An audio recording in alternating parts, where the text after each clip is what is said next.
It's sadly true that almost every time Magna Carta has been cited in court, it's not by a lawyer, but by a layperson who feels that Magna Carta is the relevant law to cite. And in that sense, you could say that it's become almost discredited to refer to it in court, because although it is technically, or small parts of it are technically still the law, you would refer to any principle which is embodied in what remains of Magna Carta in more recent legislation. But litigants in person will refer from time to time to Magna Carta. And I think, while you can say it's a bit sad and sometimes even a bit funny, it still emphasizes how important and symbolic Magna Carta is. It's important in the terms of source, in the sense that it is arguably the earliest ringing declaration by the monarch of the rule of law encapsulated in the famous single chapter relating to not selling justice, not delaying justice, and not imprisoning without trial. There are other statutes and other rules which now embody that and develop it, and in that sense it can be said that Magna Carta is history, but we all remember it as the source, and it is very symbolic. Its relevance is to remind us that some principles are almost timeless, because if you think back 800 years ago, the world was very different in terms of structure, in terms of belief, in terms of values, in terms of standards of living and methods of living. And yet, those principles which are embodied in that famous single chapter still are highly relevant today. And to that extent, it emphasizes that some fundamental principles are timeless.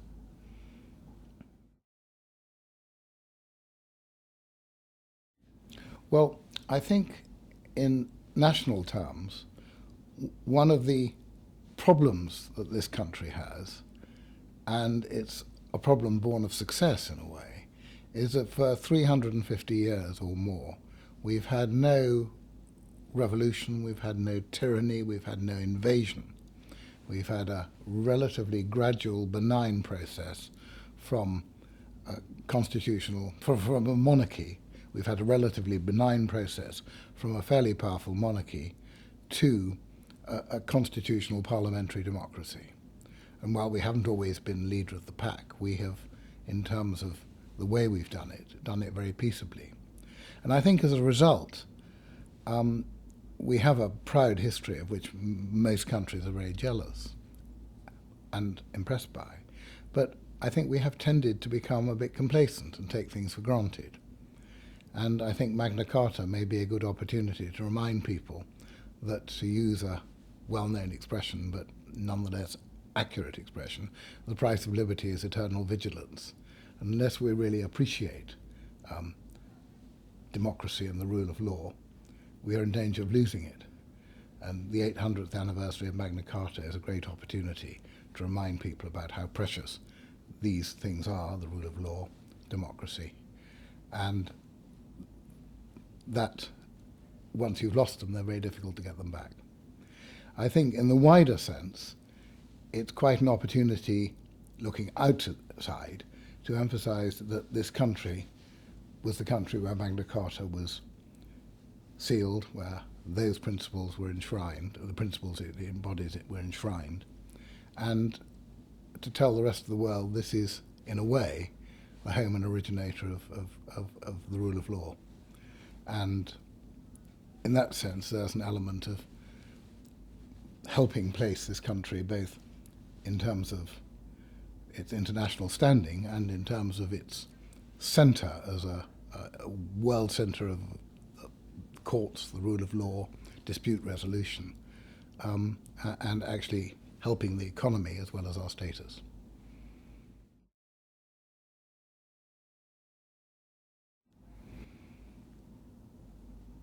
I think it's very difficult to draft something from scratch when there's so much in the way of, to take two obvious examples, the American Constitution, the European Convention on Human Rights. To draft something from scratch is quite difficult because it's been done before. I would have thought myself that taking simple documents like those two documents and seeing what principles they embody, it would be a good start. I think one might start asking whether everything that's enshrined in them is what we want. I'd have thought the European Convention has very little that you could quarrel with. The American Constitution, well, certain articles like the right to bear arms might be more controversial. But then the more difficult question is, do you want a Bill of Rights or a Magna Carta which has more detail than the European Convention, or do you want to keep it very short and simple? And then you ask yourself, are there certain other rights you want to add? And there's a subtle further question. Are we too obsessed with rights and not interested in responsibilities? Now, it can be said that your right is my responsibility. If you have, but on the whole, people see rights, particularly in terms of constitutions and human rights conventions, in terms of rights against the state. But would it be sensible to extend it to rights as between individuals? And would it be sensible to extend it to responsibilities as well as rights? And then ask oneself, I talked a moment ago about timeless rights, are there rights which, and indeed responsibilities, which people may not have thought of in the past, and which are around now? And I suppose another thought would be what's happened over the past 30 or 40 years, which younger people will be much more able to appreciate in a way than someone like me, is the effect of the enormous technological changes that have happened. One's very aware of the consequences in terms of privacy and in terms of defamation, the effect of the internet, of blogging and tweeting and so on. Now, how much one wants to go into that sort of detail is a difficult question. The American courts and the Strasbourg courts have developed the simple concepts in the Constitution and the Convention into quite a sophisticated set of principles. Do you want to let the courts do that and have a simple convention, or do you want to have a much fuller, more detailed convention, which gives the courts less wriggle room, but may, on the other hand, be less easy to develop?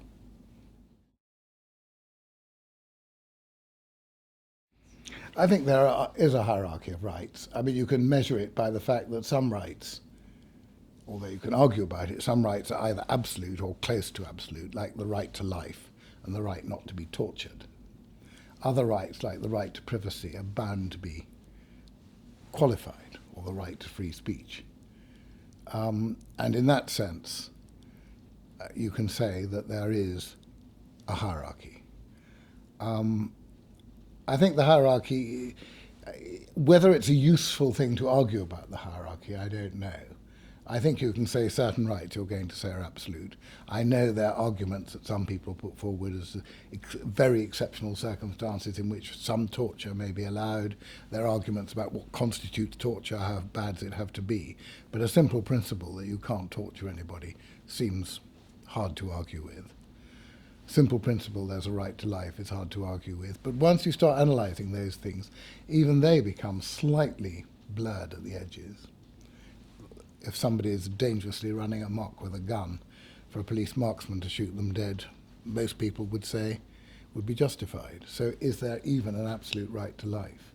But I think there are certain rights, like the right to life and right to torture, which, while they may be slightly qualified at the edges in exceptional circumstances in some people's view, you can call absolute. And in that sense, there's a hierarchy. But how important it is to have a hierarchy, I question. I mean, to take two very frequently conflicting rights, the right to free speech and the right to privacy. You can't really say one is, as it were, more important than the other. It depends on the particular case as to which one should trump the other. I think if you had to decide which of those two rights were more important, I think you'd have to say the right to free speech. But I'm not sure it's very helpful to have that hierarchy, because in the end it's a question of fact in each case.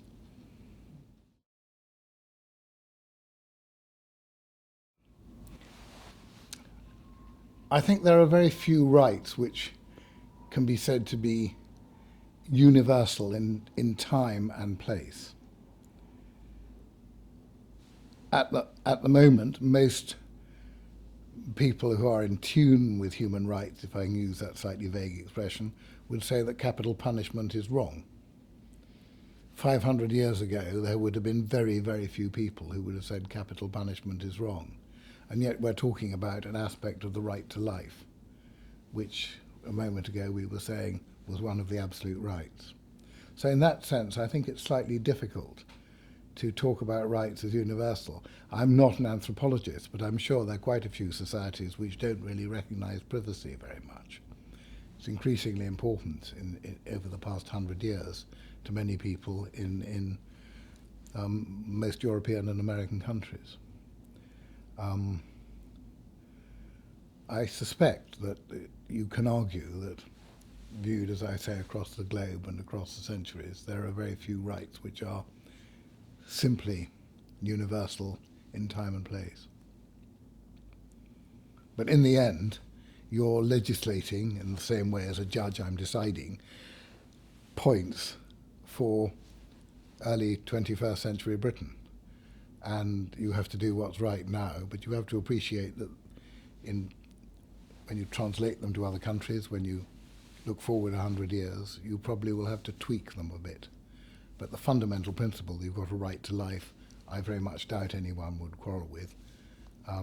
And as I say, the different difficulties would be around the edges.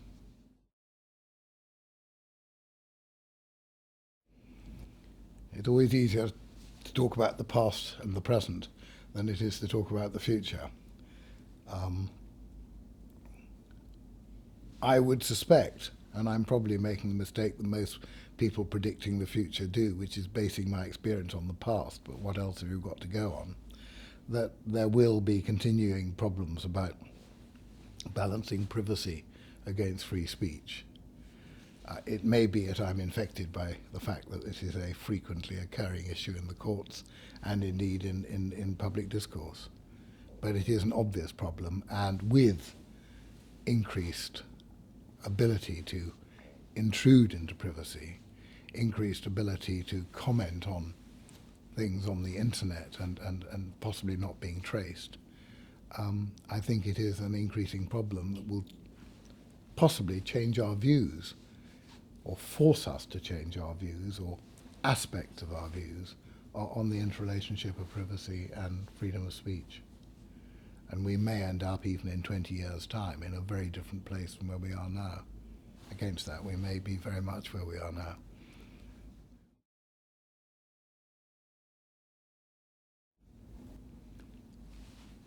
I've been talking about the interrelationship and the conflict between privacy and freedom of speech.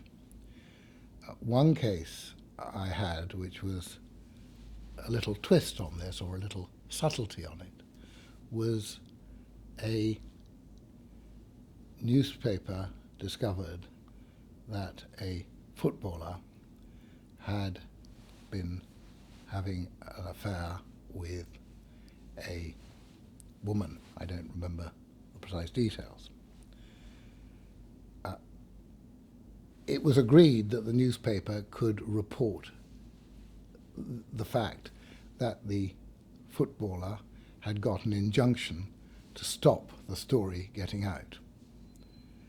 And the issue was, should the footballer be named and the newspaper simply be allowed to say the footballer had obtained an injunction without saying what it was about?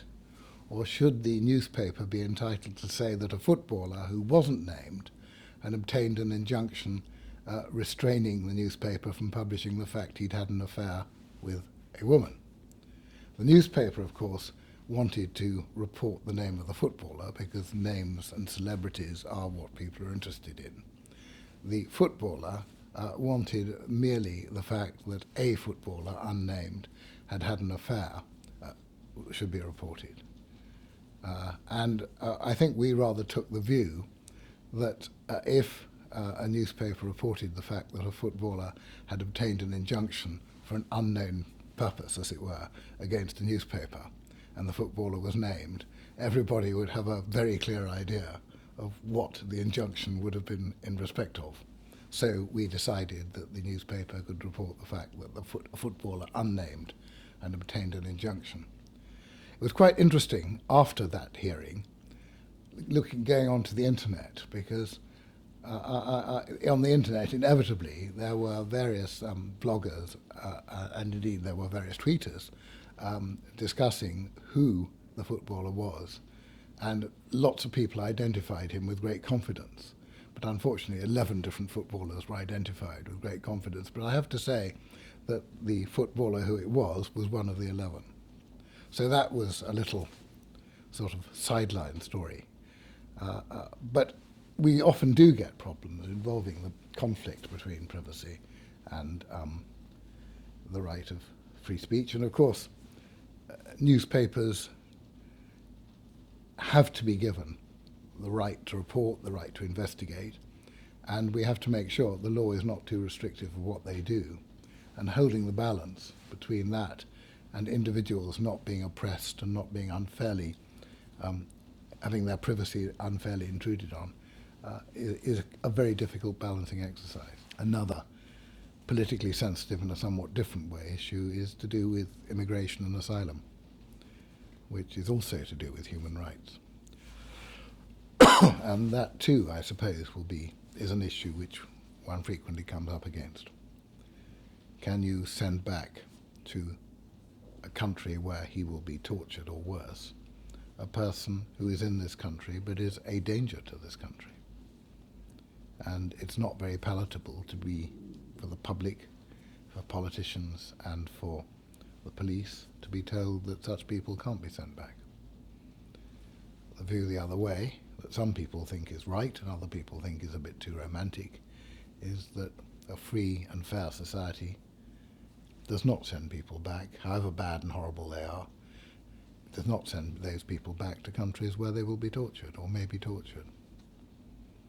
That, I suspect, is very much an ongoing issue. And I think there's a big problem between seeing immigrants or asylum seekers as a group and saying we don't want them here. And you can understand, unattractive though it might seem, why people say that. And then taking individual cases and learning why they're here and what's happened to them. And there's a tension between those two images, unsurprisingly.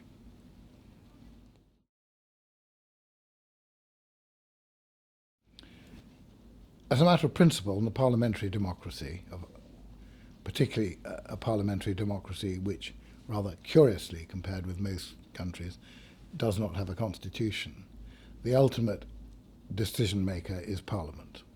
There are arguments that if Parliament makes certain very extreme decisions, the courts have a duty to go against that. That's an interesting argument which I hope I'll never have to decide, and if it comes up, we'll have to decide it. But putting that on one side, Parliament is the ultimate decider. But I think in principle the answer is that Parliament sets the principles. It doesn't decide individual cases, it sets the principles, and the court then applies those principles. So Parliament deals with the overall picture, and the courts deal with individual cases. If the courts are dealing with cases in a way that Parliament doesn't like and applying the principles wrongly in Parliament's view, then Parliament can change the law, and the courts should, subject to the very sort of exceptional circumstances I mentioned a minute ago, should apply those principles. And that's how it should work. Digging a bit more deeply on more terms of principle, there is another function that the judges have which is quite difficult to calibrate. But politicians have democratic legitimacy. They get elected and have to offer themselves for re-election and can be thrown out or re-elected. Judges aren't in that position, and therefore we do not have democratic accountability and democratic legitimacy. But I think one has to accept that judges perform a useful function, and in that because they don't have that accountability, sometimes they're in a better position to make unpopular decisions, which are right decisions, than politicians. because they can do it without the risk of being removed. That's not a responsibility which we should carry out too often, because, as I say, in the end, Parliament, with its democratic legitimacy, has the trump card. But we do have a function as well.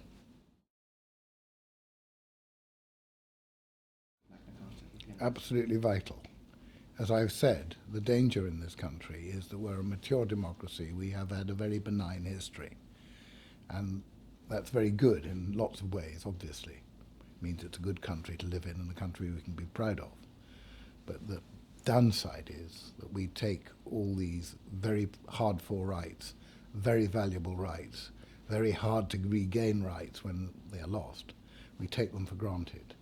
And the opportunity Magna Carta affords to send the message about how precious these rights are and how important it is to maintain them cannot be overestimated.